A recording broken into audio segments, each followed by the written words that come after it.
I can't do it. Okay. We'll do it live. Okay. No. We'll do it live. Fuck it. Do it live. I'll write it and we'll do it live. Right. Fucking thing sucks. In 5, 4, 3. Anyone claiming that America's economy is in decline is peddling fiction. I've abandoned free market principles to save the free market system. But we have to pass the bill so that you can find out what is in it. Raising the debt ceilings does not increase our debt. It does not somehow promote profligacy. I know words. I have the best words. Nobody knows the system better than me, which is why I alone can fix it.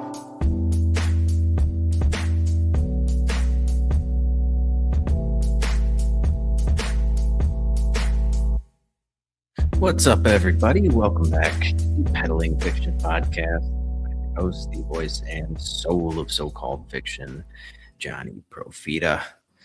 And back with me on a lovely Tuesday afternoon is Hillbilly Boy Campbell. What's happening? Oh, nothing too much.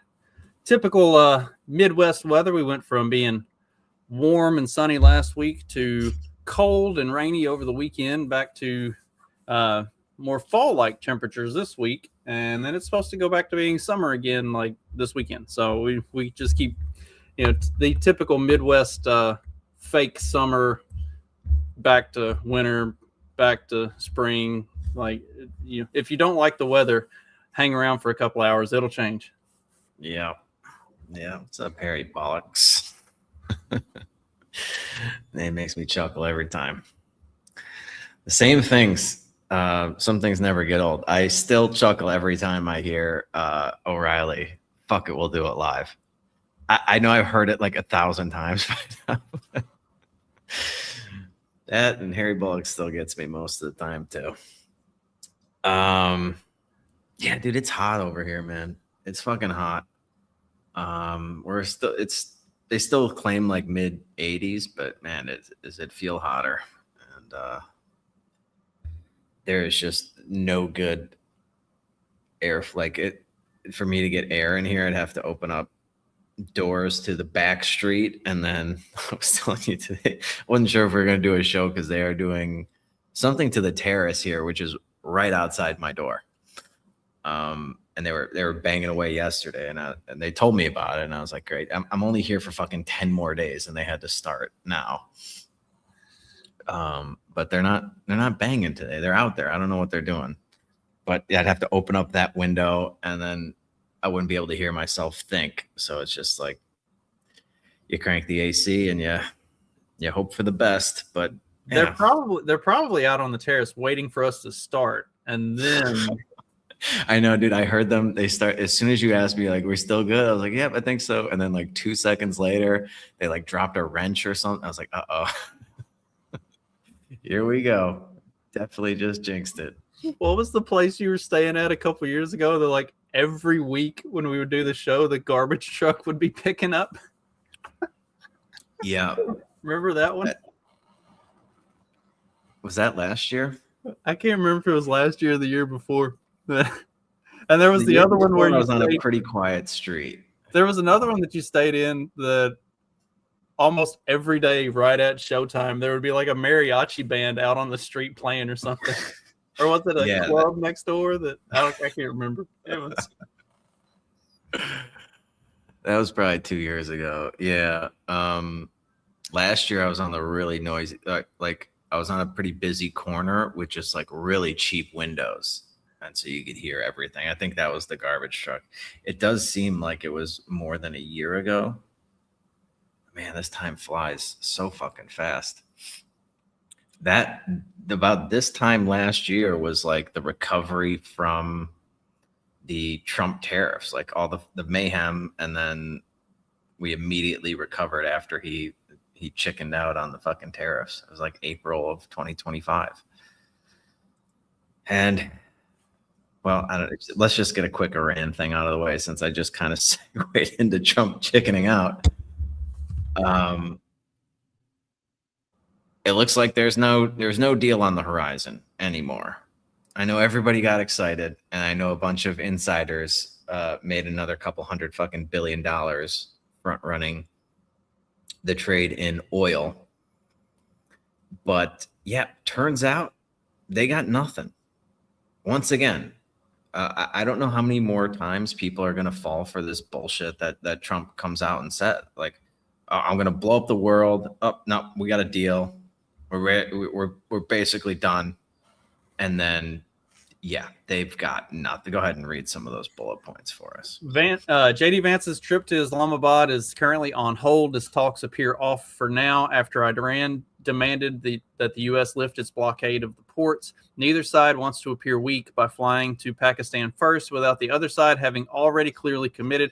Trump warns expect bombs and urges Tehran to release women said to be on death row. Overnight, U.S. forces conducted a right of visit, maritime interdiction, and boarding of the stateless sanctioned MT Tiffany and Indo-Pac region. That's from CENTCOM.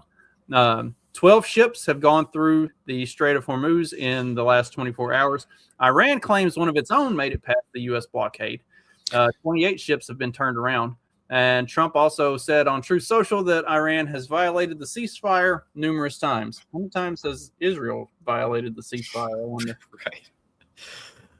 Yeah, surprisingly, I haven't heard much of Israel violating the ceasefire. Wait, so this ceasefire is over basically tonight at like 4:50 a.m. Pacific time. Yeah. Tomorrow, the ceasefire is over unless they extend it, which is what Pakistan's trying to get people on board to do. It doesn't sound like they got anywhere with these negotiations. Despite it, I think Trump really underestimated how difficult it would be to negotiate with Iranians. The blockade that's going on. So, by the way, I know I mentioned this. It might have been on a solo episode. I don't remember, but when I was talking about the issue with the oil when restricting the Strait of Hormuz. So if I'm not mistaken, the last tanker of oil that made it through the straits before this whole thing started, that has landed now.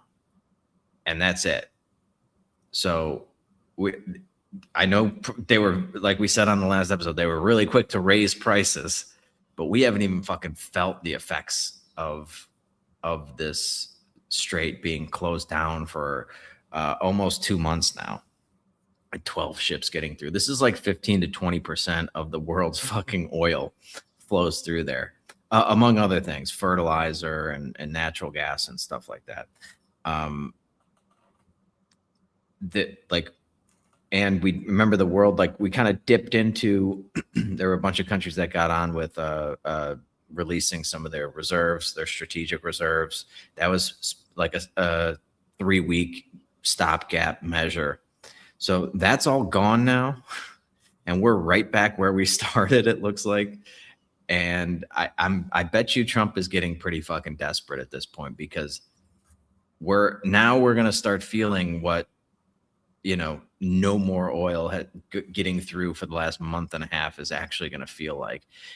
And different parts of the world feel that first. Asia's been hit really hard. There's a lot of tensions going on between the U.S. and China, more so than usual, because China was getting really fucked. Japan, Vietnam, places I'm going in like 2 weeks. Of course, we're like the ones that were the first ones hit by this. But this is sort of where things could get really, I would say, interesting, but like scary, because now we've burned through a lot of reserves. We've been blockading the strait. Iran's been blockading the strait, been going back and forth kind of. Okay, 12 ships got through. I don't know how many normally get through. in a day, but they're going to have to come up with something because there's going to be a lot of pressure from the rest of the world, I think, on Trump as well. And yeah, we had this strong military, but like we talked about on previous episodes, there are ways that they can hit us without actually doing military strikes or something. They can hit us in the pocketbook where we're pretty fucking vulnerable with 40 trillion in debt. I don't know. Do you have any thoughts on the ongoing soiree over there? Nothing that we haven't talked about already.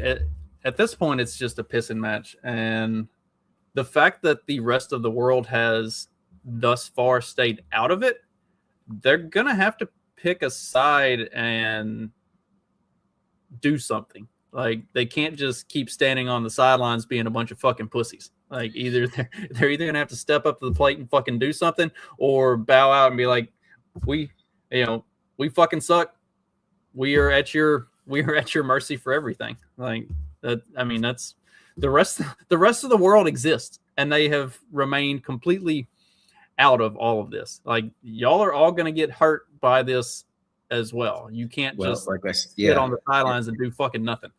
Well, like I said, and not right now is like going forward from today is kind of when you're going to start to see the rest of the world, because now they're not getting any more. Like, they were getting shipments. The ships that got through before all this were making landfall over the last month and a half, but that's over now.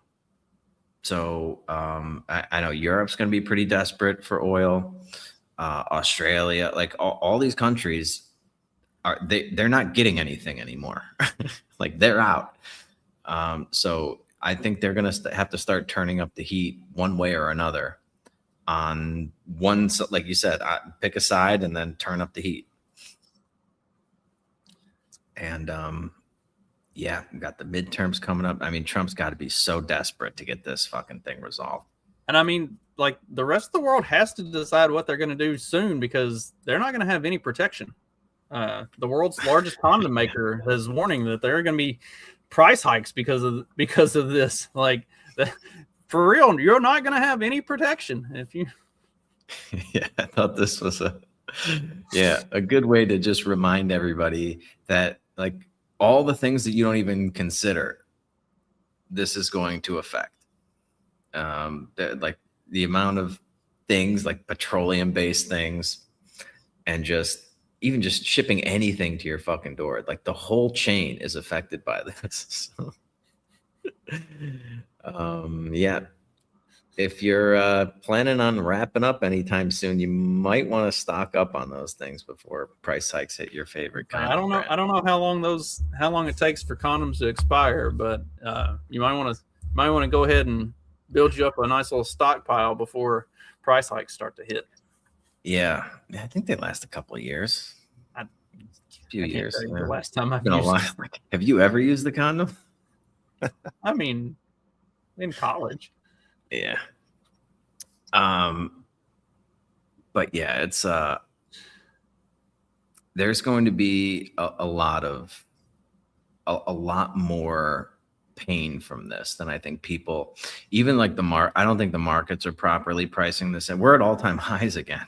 Like, we got from I don't know, a 10% retracement or something to all-time highs based on this ceasefire and these ensuing talks. And those talks did not go well. The day after they started talking, Vance left Pakistan. And yeah, and now they got like less than 24 hours to get this thing extended or figured out, or we're gonna, Trump says we're gonna start bombing those bridges again. We'll see if he's got to follow through on something, because he blew all of his, his bloviating leverage, I think, is gone after he threatened to nuke them and destroy the civilization that's been around for thousands of years. So yeah, he's going to actually have to do something now. At a minimum, it would be keep up the blockade, which is going to piss off the rest of the world. Like, this is just, I don't know, man. There's a lot of shit that can go wrong now. particularly with China. I actually, I'm starting the fire portfolio for the Substack this week, and I put on a trade. I'll be posting it, but it's like I just think right now market's really not price. They're pricing in perfection somehow. Like they just think we're going to get out of this with no downside. And there's a trade I put on that seems impossibly cheap right now, which is the idea that China could start moving on Taiwan. Especially if Trump keeps fucking with their oil tanker. He's like, okay, yeah, now's a good time for us to take Taiwan. What are you gonna fucking do? You're bogged down over there in the fucking Middle East. So there's a pretty interesting trade I put on for that, which we'll see if it. I figure worst case scenario, at least I'll make some money off of this thing. I don't have the inside contacts to let me know when Trump's gonna fucking post a tweet about oil. So I have to look elsewhere. But yeah, man, it just seems like the longer this goes on, which is what I think we've always been saying, the worse this is gonna get, or the potential for disaster just increases. And what we talked about with the fertilizer thing, like you're not even going to feel the effects of that for another, what did you say, like 6 to 12 months or something? Yeah, it'll be a while. So yeah, it just doesn't seem like the world's really taking this as serious as it should, in my opinion. We're back at all-time highs. Like all Trump has to do is be like, yeah, we're negotiating. We're close to a deal. And how many times can he do that? How many times can he just pump this fucking thing up before people are like, oh, dude, this guy's completely full of shit? And Iran is just not interested. They're very spiteful over there, dude. I don't think they're just gonna. They're just not interested in bending over. I don't know. Anyway, I'm sure there'll be some great news in the next 2 days, because we're coming into Friday, right before market closes. Like tomorrow, I bet you things dump. And then Friday, Trump comes, oh yeah, or overnight things will probably dump. And then, yeah, tomorrow they'll be like, oh yeah, we're extending the ceasefire maybe at the 11th hour, something like that. Trump will come out and be like, yeah, we're looking really good for a deal on Friday. Back to the table. JD Vance is flying to Pakistan. Mm-hmm. Keep us at all-time highs. And then over the weekend, those talks will last like 2 hours. Vance will leave Pakistan empty-handed. And then, this whole thing fucking. And then they put their, they close their put position on oil, and they open up some calls on oil Sunday night. And the Trump insiders keep making fucking tens of billions of dollars fucking around with the world. That must be a really interesting feeling, to be able to manipulate the entire fucking world with a tweet. I mean, Trump he has to get off on that more so than anything he's ever done. He's just like, watch this. Watch me make and break fortunes. It'd be highly entertaining to wield that much power with just a single tweet. Speaking of a single tweet and making things interesting, that's a good opportunity to talk about Elon Musk saying that universal high income via checks issued by the federal government is the best way to deal with unemployment caused by AI. AI and robotics will produce goods and services far in excess of the increase in the money supply, so there will not be inflation. This might be the single stupidest thing I think Elon Musk has ever said, at least in the time I've been paying attention to him. And it's that the internet just on fire when he posted this last Thursday, I think it was.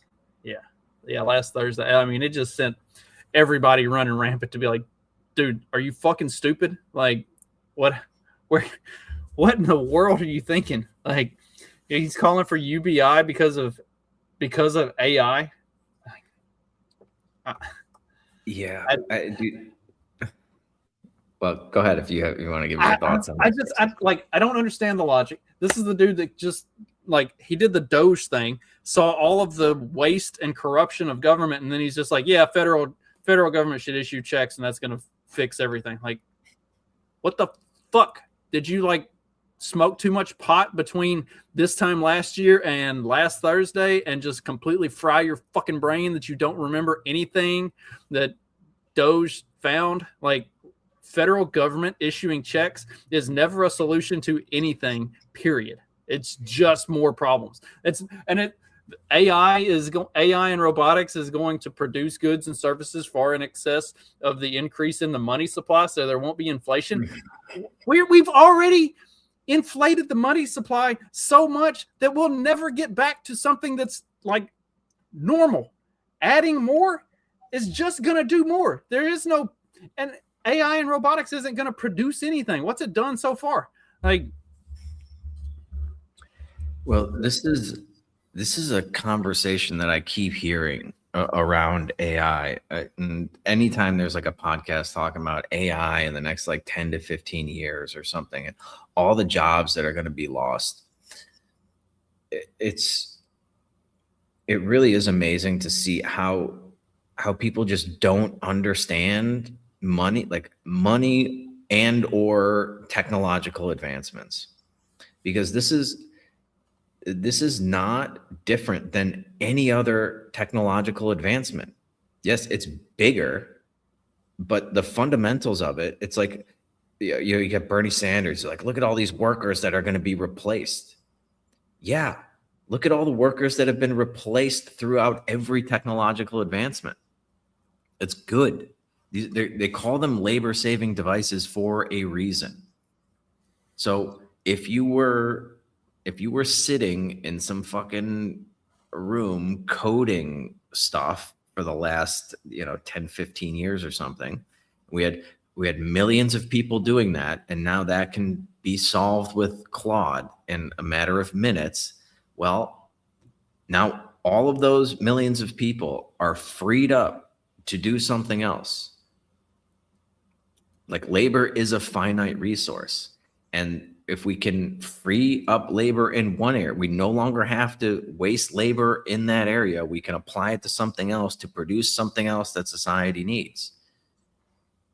And with every other technological advancement, more jobs were created than were actually destroyed. I mean, think of all the jobs that are like everything people are doing around the internet right now. This podcast, for example. Nobody could have envisioned that when the internet came out. Like, millions and millions of different jobs came to fruition because of the internet. But it would be very easy to be like, oh, well, this is going to put everybody out of work. Anybody that was doing something that the internet could, a website could take care of. Your little magazine advertisements or whatever, your newspapers, it's going to put them all out of business. It's like, yeah, but look at how many other jobs were created, and look how much more efficient we got and more productive we got.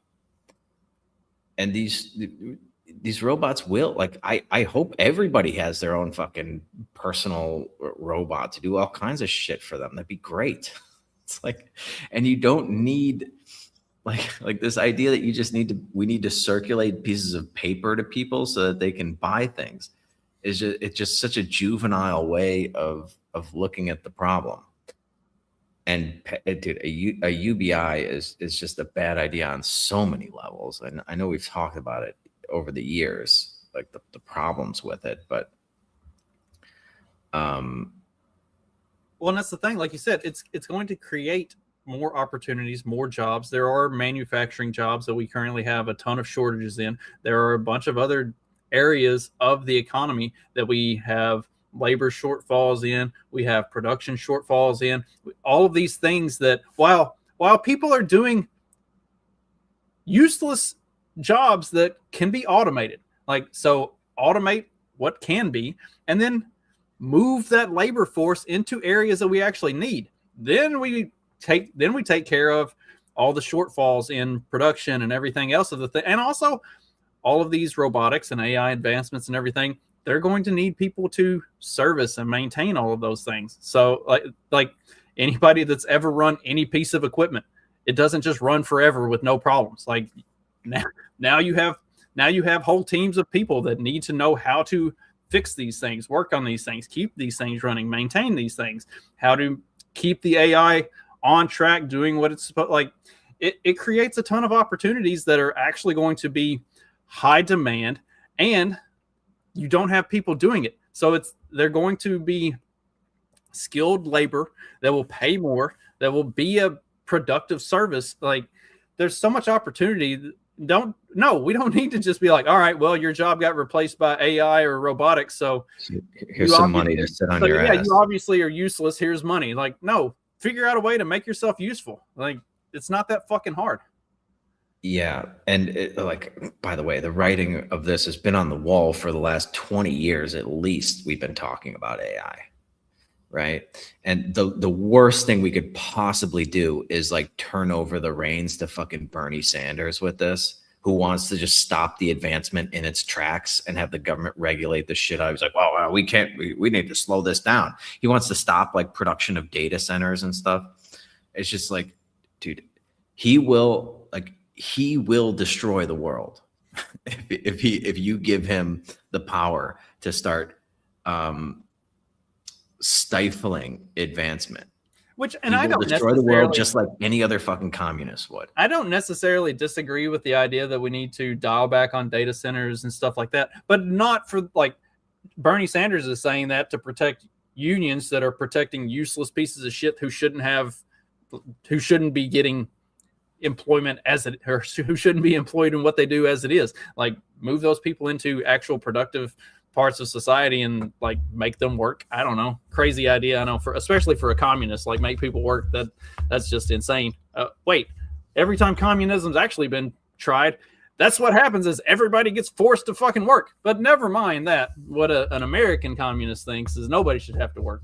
But like, I don't disagree that the data centers need to be like slowed down or stopped, but stopped in the way that they're going about it. Like there are areas where these things could and should go instead of the way they're doing it, where they're like buying up farmland and like they're putting them in the worst possible place that's the most destructive to everything. Like there are empty buildings, empty spaces in cities, in these towns, in like areas that utilize those instead of buying up farmland and building these things out in the middle of nowhere. Like I don't disagree that the data centers need to be dialed back and need to be slowed down.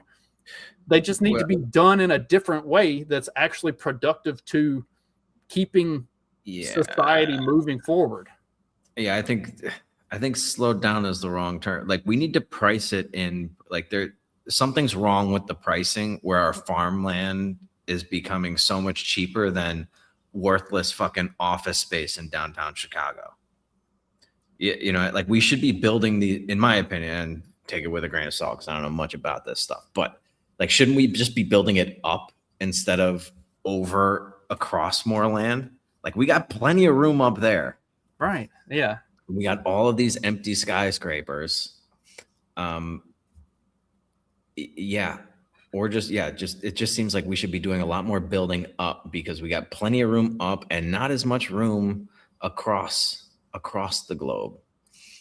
And there are issues with, food costs are very high.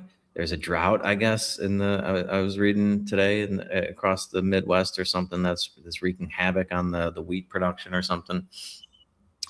So yeah, I think a free market in those areas would help clear up a lot of the pricing issues. But man, we got the government so heavily involved in all of this shit. It distorts these markets. And then it's hard to blame the data center for taking the cheapest plot of land that it can get. I don't know, dude. There's going to be some growing pains for sure. But we have to embrace this. This is the only, you know, what's funny is communists always want to sit around. They always, the joke is like, what would you do under communism? Like, oh, I'd be like, you know, a poet or something like that. I'd work on my artwork. That's probably what will eventually come from all this AI stuff if you embrace it, because there'll be a premium on like human interaction and handmade things, because it's just so easy to create these things digitally or have a robot do it. So if you actually want to be a fucking poet communist retard, your best chance of that is embracing free market capitalism to get as much AI robots as possible. It really is something, man. But become a soulless capitalist so you can embrace your communist dreams. That's right. The lesson. That's right. All roads lead to capitalism. And this is, I keep seeing all these talks about late stage capitalism too, which drive me absolutely crazy, to be able to call what we have right now capitalism. But that's a discussion for another day. But yeah, dude, the government just handing out money to people is, dude, even just if you set the economics of that aside, it's just so destructive to look what handing out money to welfare recipients does. Has that solved any problems, or is it just demoralize people and trap them in a circle of poverty? And then they just resent. You always end up resenting the people that are giving you money for doing nothing. And yeah, you just, oh God, that would just be so fucking destructive on just like a psychological level, in addition to the economics of it. And then you have, yeah, this is going to be the government doing it. So you tack on, you know, a couple $100 trillion worth of fraud in there. They're not interested in figuring out or limiting whatsoever. And then just think of, so now they've basically got people, so they have a portion of society that's completely dependent on the government for welfare, Medicaid, things like that. Then they have you from age 65 or 67 until the day you die, dependent on them for your Social Security check. The UBI would capture everything in between. And then they'd really have you by the balls. They'd really have you by the balls. Oh, you don't want to lose your UBI, you better vote for me. You don't want to lose your 10K a month or whatever. I don't know what they're going to be giving you. It's going to have to be a lot in the next 10, 15 years. It's going to take a lot to survive, I think, based on the level of inflation that they're talking about creating. And the only glimmer of hope, really, because it doesn't look like this government's getting any smaller, is going to be the fact that, yeah, AI is deflationary and they could bring some prices down. We could be producing things much cheaper and much more efficiently. And like you could, you know, AI doctors and robotic surgeons and things like that. Like this stuff should get really, really cheap. But man, I just don't feel like they're going to allow it. The Bernie Sanders of the world are going to fuck this up if we let them. And how do we stop them, really?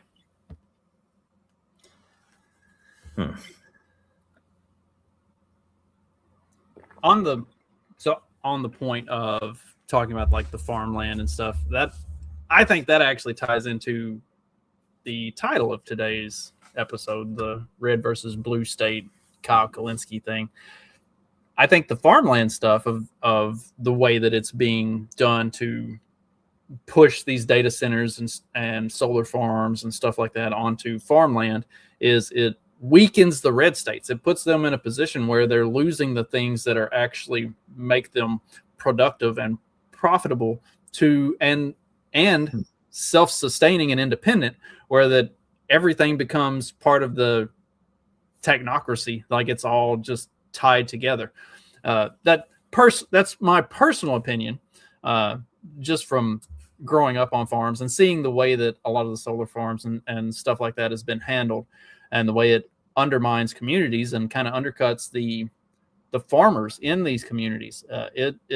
I think it's deliberate. I think it is designed specifically to undercut traditional American values and traditional American industry, such as agriculture. Like, why the fuck do we buy grain from Germany and other places overseas when we overproduce? Like, the U.S. government has for 40 years been undercutting the American farmer by driving grain prices down by going and buying up grain from overseas when we already produce more than enough here. We don't need to buy surpluses from other places. Like, the whole thing is to weaken rural America. And we can take this back to the fucking Civil War. Like, that was, everybody acts like slavery was the reason for the war. No, it was because the South, with a prosperous agricultural economy, was doing great. The North, trying to get its manufacturing economy up and running, the South was able to do business with Europe to export grain and stuff like that, and then import the stuff that they needed, textiles and everything else that they needed from Europe, cheaper than what they could get the stuff from the northern states. So when the North was trying to get its big manufacturing economy up and running, they were running into roadblocks in that they couldn't export anything because the rest of the world didn't need that shit, and they couldn't send the shit domestically to the South because the South was like, why would we buy shit more expensive from you when we can just ship our shit over to Europe and then they ship their shit back for cheaper? So the whole thing was because of the tariffs, trying to keep the agricultural community, the agricultural economy of the southern states, from being able to do business competitively. Like, undercutting the American farmer is 200 years old. This is not something new. Sorry, that took me off on a whole tangent, but you see where I'm coming from? Like, this whole thing has been orchestrated for a long time, and this is just the next step of undercutting the agricultural community. It's interesting. Yeah. Well, and you know, if they hadn't invented the cotton gin or something, like, Bernie Sanders would be against that because it's going to put all the slaves out of work. What are the slaves going to do? Oh my gosh, I need Grok to put Bernie Sanders in Civil War times and see which side Bernie would have been on. Oh, that's great. Yeah, that would be great. But anyway, speaking of, that takes us to the Kyle Kulinski clip. You know, I've had that guy blocked on like every form of social media for forever. And the only reason I ever see anything from him is because you and other people keep sending me clips of him saying shit. And I hadn't seen much of him until this. I can't. Oh God, what a smug douchebag looking guy. All right. National divorce, right? We should probably have a national divorce. There should be the red states of America and the blue states of America, and we can run that experiment. We'll come check back in 100 years and see what's going on. And what everybody will find is what we already know, which is the blue states would have universal health care and free college and a living wage. They'd have much higher standard of living. Their GDP would be much higher. Their social freedom index would be through the roof. They'd be much more democratic. They'd be much more peaceful and stable of a system. And then the red states will be a fucking catastrophe. Okay? This is why, anytime, do a little exercise. Come up with some sort of social metric, right? And then see who does better on that, red states or blue states. And it's a fun game because you ain't going to find the red states leading in shit. Okay. I mean, like, quite literally, anything you can come up with, they're failing. I mean, even like the blue states are massive net tax payers to the federal government. The red states are net tax receivers. And these are the people who whine and cry and bitch and moan and say, I don't want no parasites, no moochers taking my fucking tax money, man. And it's like, well, the blue states are subsidizing all your bitch asses.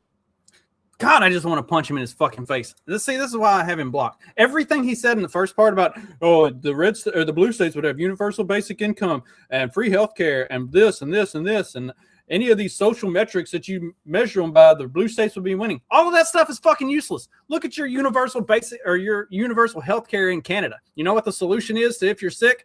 Hey, we can help you fucking kill yourself because we're not going to take care of you. And if you don't have money, you can't take care of yourself. Oh, guess what? Your universal basic income that you're going to get, that's not going to pay for any of your healthcare costs. So the solution is going to be death panels. That's what they're literally doing in Canada with their universal health care. Talk to anybody from like England or anywhere in Europe about their their universal health care. It's fucking garbage. Yeah, in the US you may have to pay an arm, or you may have to pay out the ass to get something done, but you're actually going to be able to get something done. They're not going to be like, hey, sorry, have you ever considered dying? Well, yeah. Well, the other thing, it's really, I mean, I know I've talked about this a bunch on the show, but like the Canadians come down here and get their teeth worked on all the time. It's not just like, this is not anecdotal. This is what they do. They all come down here for a vacation and they get all kinds of dental work done. Root canals, cavities, they get their fucking implants put in, whatever they need.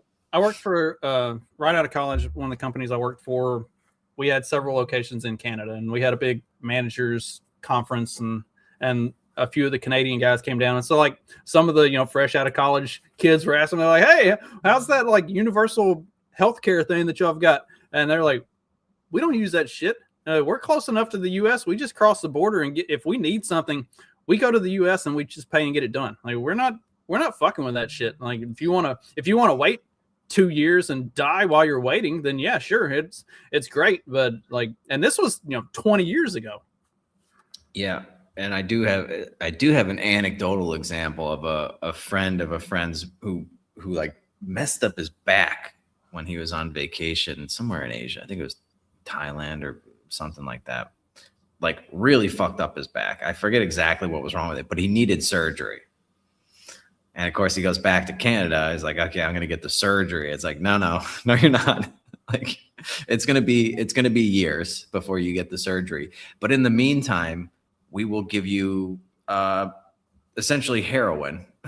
We'll pump you full. You can come by every day and get your daily dose of heroin to deal with the pain. And he was like essentially crippled, dude. He could barely walk, and it was going to be so friggin'. And so he's basically hobbling down to the fucking clinic or whatever every day to get the pump full of fucking opiates. There's a good solution for you. Well, I'm like the blue states would have it so much better. Yeah, that's why people are fleeing blue cities for red states in mass, because it's so much better in the blue states. Also, that's why like every single blue state has this like massive budget shortfall. Like, how are you like, dude? They're so far in debt. It's like, oh, we're not taxpayers. Okay, look, dude. I would love it. I would love to run this experiment, and I would argue we don't need 100 years to watch California collapse and to watch Illinois fucking collapse and New York collapse. If they just do everything that if it was just unfettered democratic socialism, which is essentially what I think that's what he is, right? That's what he sounds like what he's arguing for. Right. So unfettered democratic socialism compared to, I can't really say unfettered free market capitalism, but a much closer version of that in like Texas or Florida or something like it, to that effect. Please, let's run this experiment. Can we please? I mean, we are kind of already running it, but the way we're doing it now, it's like they always have these data points that they can point to and then kind of distort what it actually means. But before we do it, anybody who's a leftist that wants to go live in a blue state, let's pack their ass up, get them out of the red states, and send them on their way. Like, you have to take all of your lefty buddies to your blue states and keep them the fuck there. They're not allowed to come to Indiana or Tennessee or Texas. Like, pack them all up, take them back. You have to keep these motherfuckers. Yeah, it's not like we haven't run this experiment throughout history of limited government and free markets versus like maximum government and no free market. Like, that's been done, and it apparently these guys missed the lessons throughout history. So we can I'm happy to run it again. I'm happy to run it again in real time.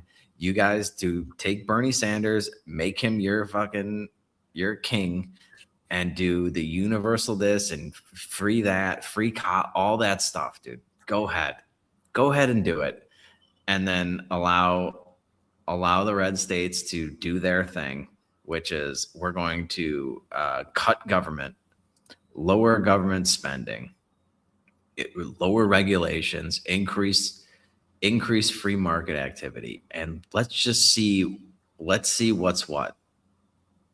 Let's see what's what. I'm happy to do that, and I don't think it would take 100 years to get results. I think it would be maybe 20. Oh yeah, easily 20 to 25 years. You would have the whole. Within a generation, right? Yeah, you would see the blue states effectively collapse. And look what they've just done to like San Francisco has basically done this, right? Like, it would be. I mean, yeah. It would be unbelievable to watch this happen in real time, and I would love to see it. I really want to. I'm almost ready to do it on a national basis. Just be like, okay, fine. I'm so sick of having the discussion and the argument. And if Republicans are just going to do what they do, which is basically spend almost as much money as the Democrats want to, just on different things. It's like, why not just give them everything they ask for? Just let's accelerate this thing. If Republicans are, conservatives are progressives driving the speed limit, okay, let's stop pumping the brakes. Let's see where this goes, because if you look at any chart of the trajectory that we're on as a nation, it's not because of the policies. We've embraced all of these policies that get attributed to red states. Really isn't. I mean, they do have a lot of people, these poorer states have a lot of people on welfare. That's true. But there are certainly reasons for that. And the government's certainly not innocent and like just destroying the coal industry, for instance. So yeah, I would love to run that experiment. I would love to take Kyle Kulinski up on that offer. Yeah, I think it would be interesting. Going back to talking about the universal healthcare thing. Like, there's a chick in Canada. I was reading an article earlier today.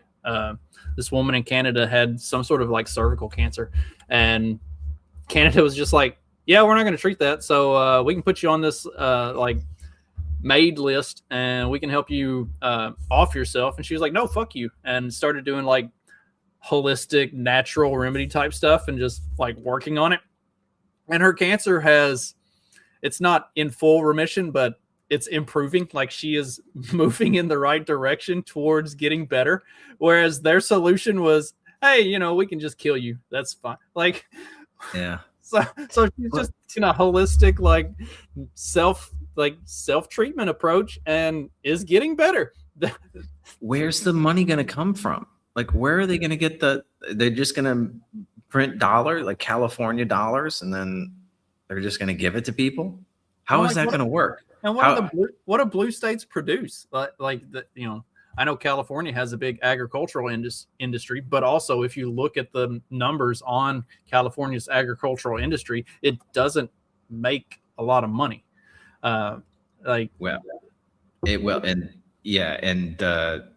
Dude, Hollywood is a couple of years away from being dead, dude. With like that whole industry, where you got like 500 people working on a fucking movie, like that's over. Yeah, it's over. AI's they're gonna be one of the first people fucking replaced, which is delicious, dude. Like, if I ever want somebody to lose their fucking job, it's all those pompous fucking retards in Hollywood.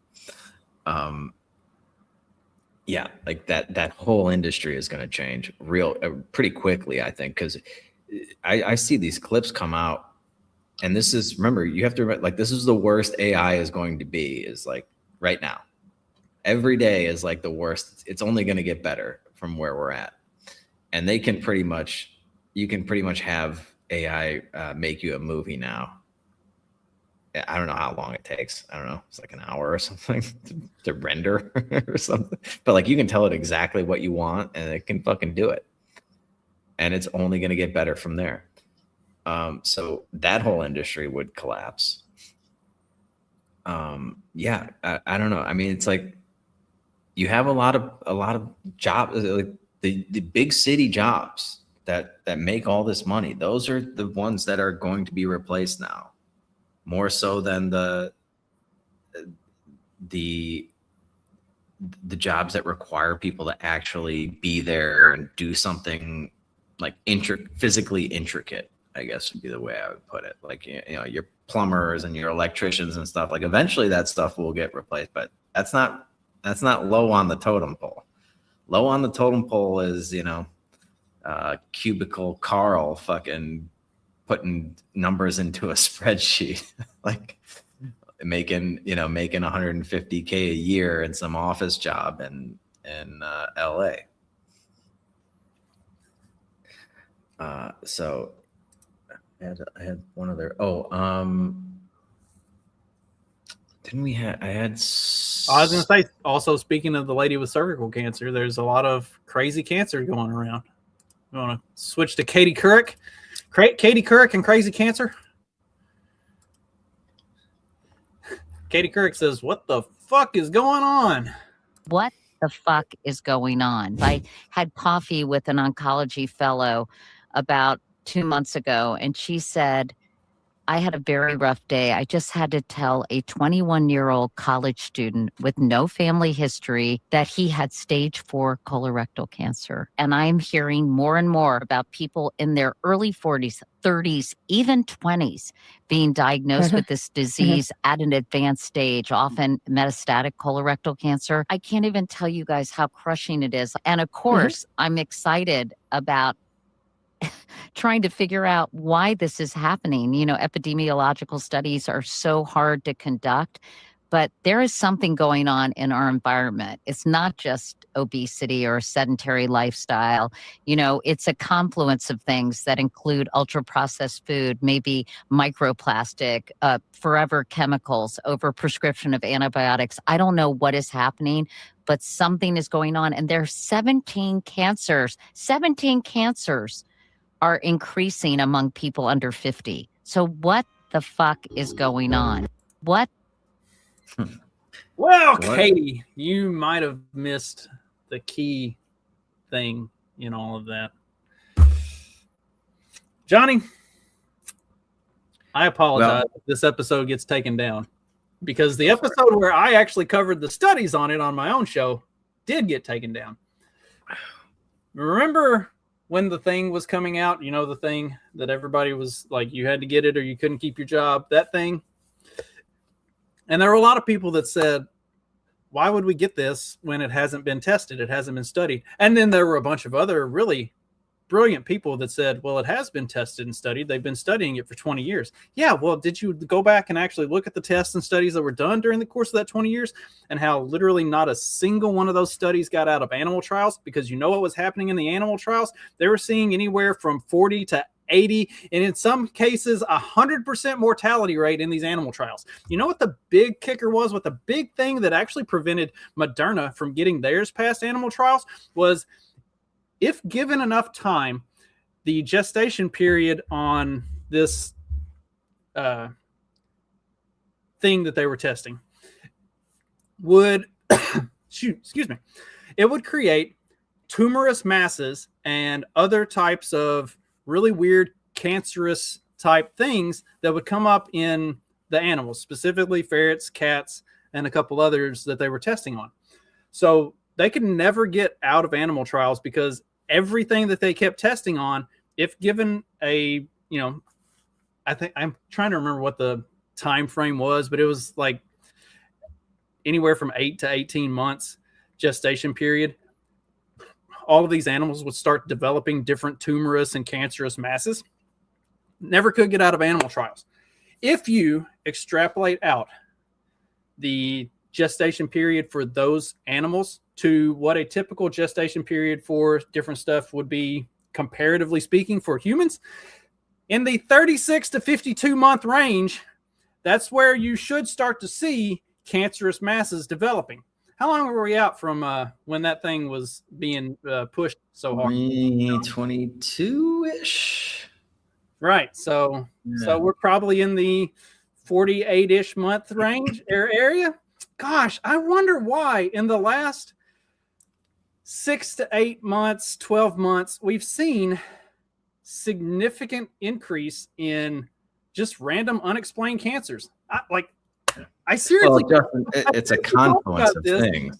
It's a confluence. I hate that I called it, but I fucking called it. And I don't even have proof that I called it because everywhere that I put it out wiped it off. Like, I think I've got the original still saved on my computer and I could probably dig it out. But like, yeah, the studies were there and they said this was going to fucking happen. And here we are and it's happening. And everybody's like, oh my God, where do all these crazy cancers come from? I don't know. Fuck. Yeah.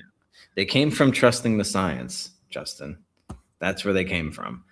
And I love how she's like, oh, it's a confluence of things. Yeah, a confluence of things that have been constant for my entire life, all of a sudden are now doing something. No, that's not how you explain an anomaly. There's something else happened in the last 6 years. Something complete that was not present for the last 40 years. You know what's been present for the last 40 years? Plastics, overprescribing antibiotics, forever chemicals. Yeah. All of that stuff has been here. Literally all of that stuff was the stuff that Captain Planet was trying to warn us about in the 90s when we were kids. Like they made a whole fucking cartoon series to try to warn us of the dangers of that stuff. We haven't had all these crazy cancers in any of the time since Captain Planet was, a thing. But now, just in the last 12 months or so, now is when it's really, man, I wonder what like somebody just flipped the switch. Right. No, that's not how it works. Like, that's just not how you explain an anomaly by blaming it on constants. Like, I'm sorry. Like, I don't think all those things are good. I don't want a bunch of microplastics and shit, but I don't think that's how you explain a sudden increase in turbo cancers in people under 50 having to get their colons removed. Like, there's a much easier explanation that nobody seems to be interested in even asking the question or looking into at all. And I wonder why that is. It could have something to do with the fact that the federal government just chose not to tell anybody. I mean, Biden's FDA knew that there was an increased stroke risk as well as a bunch of other factors, and they just didn't say anything about any of that. And it's like, I mean, nobody needs to worry about that. We got to stop this really bad flu that's gonna kill off the entire world, right? Yeah, dude, and people are posting like 5 years ago today kind of thing. So it's like, remember this? And it's like, oh my God, dude. Yeah, I do remember that. And it's insane to think how insane people went back then. Over, again, dude, it was just so benign. We still don't have good data on how many people were actually killed from COVID and not from us just jamming tubes down their throat in order to fucking help them. So it's just I don't know. Okay. Yeah. a bunch of 85, 90-year-old people died. That's what 85 and 90-year-olds do. They die. It's almost their exclusive job. I hate to say it, but that's going to happen. My grandmother had a list of all the old people that she knew that died. She was like, and both of them died. Can you believe it? She was just like, how can these people die from a flu? She's like, I got the first shot. I'm not getting any more. I didn't like it. Yeah. Yeah, and it's just even if even if they had done proper, I know we poked holes in all the trials that they were trying to point to that had 14 participants. Even if all of that stuff was on the up and up, it's just what is the risk reward here? The risk is hey, those trials were bullshit. The government's lying to me. This could give me a turbo cancer. and it's also going to make me sick, and it's not going to prevent me from actually getting the thing, versus like I've already had the thing and I've had the flu before. Like, dude, there was no compelling case for this except like hysteria. Like, it was like scare you to death. And the article that we popped up for anybody that was just listening is just like, oh yeah, the FDA completely fucking buried all of the Biden administration completely buried all the FDA findings that the COVID vaccine would have any link to heart attacks or any other adverse effects. Remember like the big FDA panel where they like had all these doctors and people like talking about stuff. It was like an 8 hour. It was like an 8 hour thing. I've recorded the whole thing. I think I've still got it saved actually, but it was like an 8 hour thing, and the entire thing was basically just like medical professionals coming on and saying, "We do not need to do this. We do not need to do this. We do not need to do this." And then at the end of the meeting, they were like, "Yeah, the FDA panel itself was like, yeah, we're not going to do this right now." Come back a week later, did no panel, and said, "All right, now we're doing it." It's like, what the fuck? Like, if that didn't prove to everybody that the whole thing was completely bullshit, I don't know what would. But nobody pays attention to the 8 hour meeting. No, they bore you to death, and then I don't understand why people have lost faith in all our institutions. We need to, thank God we have this FDA. I mean, without the FDA, who would just bury all of the harmful side effects of an experimental drug? Crazy.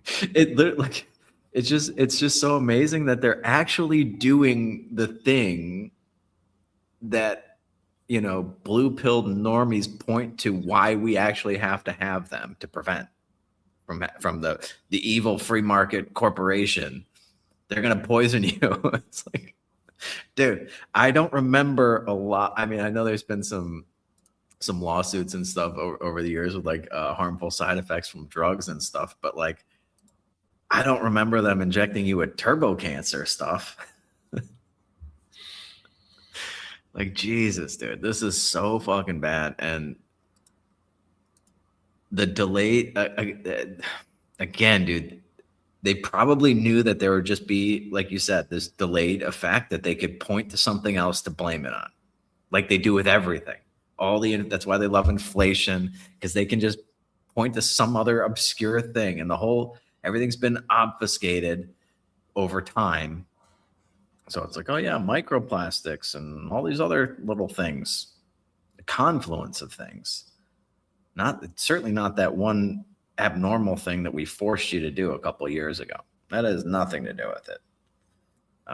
We had to err on the side of caution, make sure everybody took the experimental thing. That's unbelievable, man. I have never been more confident in a decision than I was in not getting that. And I've never felt more vindicated in making that decision than I do right now. Yeah. Yeah, man. And, you know, you think you're like, oh, at least all the people I knew that got it, they're in the clear, but are they in the clear? Right. Because, I mean, you just got it that one time, and it's like, you could be like a fucking ticking time bomb and just don't know it. And the thing is, there's a good chance that if you only got the one, maybe if you got the first shot and the follow-up shot, but you didn't do any of the other follow-ups that they kept saying you had to do every 6 to 10 weeks or whatever. Like, if you just did those first one or first two, you might be in the clear. But the more of those you did, and that was one of the reasons that they were having trouble getting it out of trials too, was some of them were able to develop one that was somewhat effective in a single shot, but they didn't want them to be single shots. They wanted it to be like the flu shot where you had to do it every year.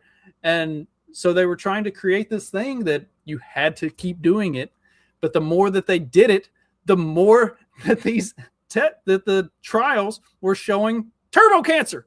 It's like, yeah, well, that was the other thing that was just so obvious. Or like, oh, there's no long-term effects of this. It's like, you've been testing this for like a year, maybe. You're claiming that there's no long-term effects of like the one dose, but what if I do it in perpetuity? Like, how do you know there's no long-term effects from that? And that's what I was going to ask you about those animal trials, because I don't remember. It's like, were they giving them insanely high doses like they do sometimes, or was it like I said, in some of the trials, the only trials that they actually had any moderate level of success with were like single dose trials, where it was like a legitimate vaccine. But what they were trying to do, what their goal was to create a new kind of flu shot, where that it was, every year that you would get it. So as they're doing these animal trials and they're continuing to give the next dose on the time frame that would be equal to annually for a human with the animals, the more times they got it, the more likely they were to get turbo cancer. And that's when they keep getting like a 80 to 100% mortality rate in these trials, is because the more they give it, the more they die. And so that's why they never could get it out of the animal trial, was because the more shots of this stuff that they got, the more likely they were to develop turbo cancer and die. It's like, that's what the fucking studies showed. It wasn't like, I wasn't like coming up with bullshit. I was just like looking at the studies that were done and reading that stuff on a fucking podcast. Right. Well, I just know, like, for a lot of drug trials, I think they're required to give, like, the mice like an insanely high dose of whatever it is to see if it has. It's like, oh yeah, that causes tumors in mice. It's like, yeah, but you gave it like 50,000 times the amount that a human would actually take. So those are like the early stage trials where they're trying to figure out what their thresholds are, and then when they were trying to get them into when they're trying to get it out of animal trials into human trials, they do the like realistic testing to see what's going to be the actual side effects of doing this, so that we can then start doing it with humans without having to create a whole bunch of adverse side effects on literal human guinea pigs. And every time they would try to get it out of animal testing at that stage, that's when they kept hitting roadblocks and having to just basically stop doing the trials. They hit a point where they just had to stop entirely because they could not get past the animal trial phase, the late stage animal trial phases. Oh, it's a good thing the government gave the drug companies immunity as well. Right. And like when you look at the FDA authorizations that were done at that time, like emergency authorizations. Yeah, they were. And when you look at the wording and everything of the emergency authorizations, like that should not give you any confidence that this is actually safe. Like anybody that was like safe and effective, it's like, did you see what the authorization actually was? They're like, oh, the FDA approved it. Did you read the FDA's approval? Because that should not give you any confidence in this at all. Like that should actually. Look how well they're trained. Look how well they've been conditioned. FDA approval. FDA approval. It's like, dude, if you believed in the FDA, but then you carve out this caveat that they can just be like emergency FDA. It's like, wait a minute, no. The whole point was to have all these stringent FDA regulations to make sure everything's good. You can't just get rid of all of those things that make the FDA great because it's an emergency and then trust it just like you would anything else going through the FDA. I don't know how these people how they don't fall down more just going through life with trying to do all this mental gymnastics. Unbelievable, man. Yeah, fucking believable. Just look into other things the FDA has approved over the years, like FDA approved DEET and all kinds of other crazy shit. Like FDA approval should not give you confidence. That's like you should actually ask more questions if it got FDA approval. Probably. Yeah, but there is something comforting, right? It just if you can put yourself into the shoes of a lemming, of a normie, of a lemming. It's like, dude, we got this approval. It went through the process. FDA approved running over that cliff. It's fine. Like, dude, for the vast majority of people, unfortunately, if they were like, if I gave them something to like drink, or I was like, here, try this out. And as they were drinking, I was like, that's not FDA approved, by the way. Like they would immediately, like, even if they weren't like super concerned, they would still pause for a second and be like, uh-oh, not FDA approved. and they've conditioned the American people to on so many levels. It's very demoralizing to be like FDA, government approval. Yes, I want that. That's what we need. And there's a problem. We need the government to fix it. I was like, okay, but yeah, not Trump's government. That one's just crazy and incompetent. But if we just get the right government in there, then we just got to vote the right people in, and all of a sudden, it's going to work out somehow, magically.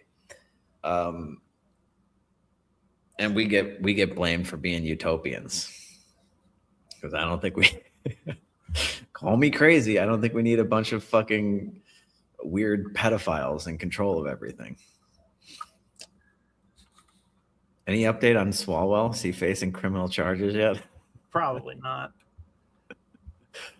No, I sent you. There's like some other chick that got busted. Oh yeah, let's talk about her on Friday, because my wife is home and she's being annoying. Yeah, we're coming up on. Yeah, we're over time anyway. There was something else related to the UBI thing I wanted to talk about when I got sidetracked. I'll try to think of it. But yeah, we'll be back on Friday with a brand new episode. See what happens with this Iran deadline in a few hours. And I don't know. Until then, you guys know what to do. Just keep on peddling that so-called fiction. Peace.